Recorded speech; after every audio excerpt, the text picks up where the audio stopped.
Our first guest started up her comedy career just as the COVID pandemic shut everything down.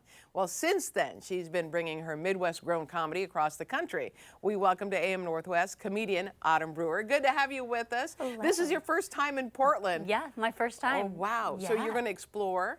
Yes, I'm going to explore today. After this, I'm going to go explore and see the city. So yeah, I'm that's very great. excited. You're going to the Japanese garden and hopefully the rose garden. That's beautiful. Yes. You'll absolutely, and it's going to be a gorgeous day. I know, it's so oh nice my out gosh, today. you lucked out on that. So tell me about starting up during pandemic quarantine. So I had done improv before the pandemic.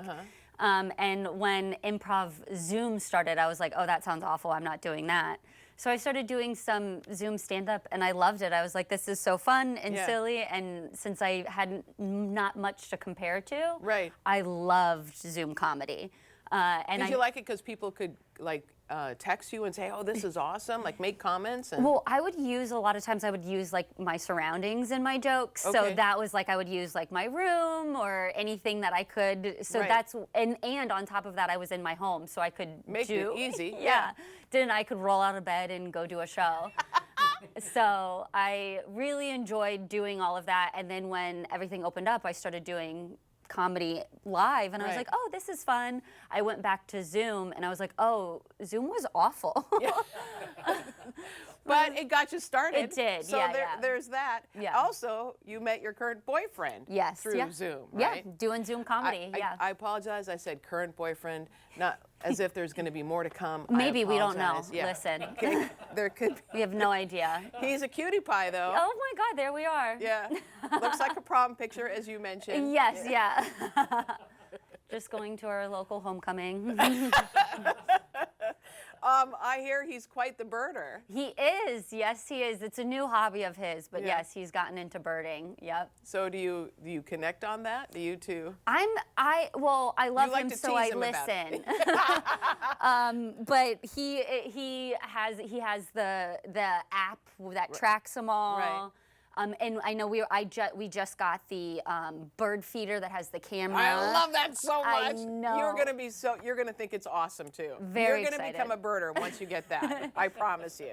I'm excited. And you'll bore people like I do with the whole thing about birds. Start talking about all the birds that I've seen. Yeah. But your big love is cats. Yes. Tell me about your cats. I have two cats. I love them so much. Yeah. One is Squatch. She is our older lady. That is her right there. Aww. She is, I think, 10 now. And then we have another one, Orzo. There he is. Oh my goodness. He loves face-to-face contact. That is his favorite thing. I am allergic to cats. Wow. Yes, but I love them so much, so I just get very itchy after and sneeze a lot. Do you and then take I'm any good. medication? Or? I take medication and I get allergy shots. Oh wow. You're all in for them. Yes. Well, and then how do you do during allergy season, which is right now? Yes, it gets really bad. Yeah. It's not good, especially since he likes to cuddle in the morning, so he'll come sit on my face. I'll have really red eyes, and then I'm sneezing all day, and then, you know. Where did you get him? Did you get him at abandoned cat place? Yeah, I mean, some rescue shelter, both of them. Yeah. One, actually, Squatch is from Ohio. Okay. She's a Midwest lady just like myself, and then Orzo is an LA cat. Yeah, and you grew up in Cincinnati, right? Yes, I did, yeah. So tell me about growing up. Were you always like the funny one in your family? No. Look how cute you were. Oh my God. Look how cute you were. Yeah, adorable. I could not take a normal picture. Almost all of my pictures are me making a face. So I was the youngest. I have an older brother. And oh my God, there we are again, and me making a face. Everybody else is so modelly, and I'm making a face in the back. Beautiful lady. What I notice about that family photo is that you're out of focus. Yes. Like, the rest of the family is in focus, but you're out of focus in that picture. Yeah, I think the photographer probably did that on purpose. I kept making faces in the back, and we were like, we don't need to see her. That's okay. But since I was the youngest and I had an older brother, my older brother could always make my dad laugh, so I was always very jealous of that. Yeah. And I when I was a kid, I felt like I could never make my dad laugh. So I always felt like lesser than. I never thought I was the funny one. I was Yeah. like, oh, one day I'll be funny, maybe. Well, what So, does your dad think of your comedy? hit and miss. Like what? What hits for him? He loves when I talk about how we grew up poor. He thinks that's very fun.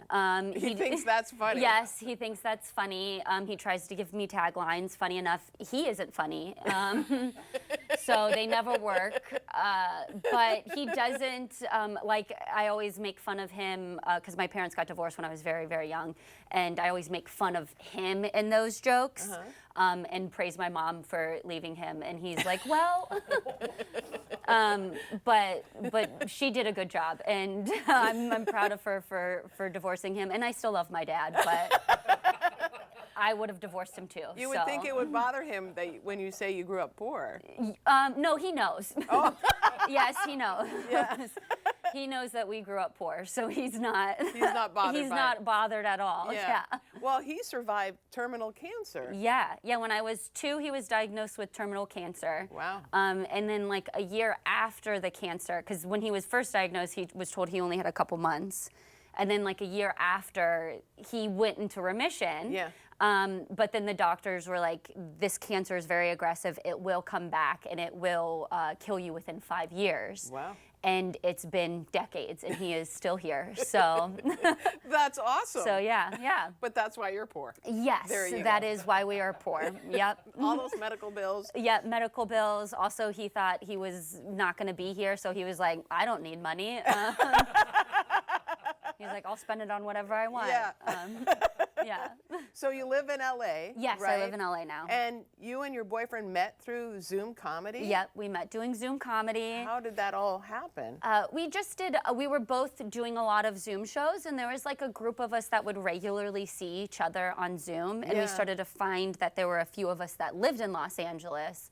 So we all started like meeting up and hanging out, and then him and I just really connected, so we started dating. Oh Yeah. my gosh. Okay, so when you travel the nation, have you found that different cities laugh at different jokes, have different senses of comedy? Yes, definitely. I do a lot of dark humor. Obviously, I talk about cancer and like my Right. mental health and stuff. So it is interesting to find the cities that relate more to that and can really laugh at those, and the cities that are like, oh no, we don't joke about that stuff. Oh wow. I Yeah. would think Portland would relate to that. Portland's been good. Yeah. Portland has been good. I'm trying to. San Diego, they don't like mental health stuff.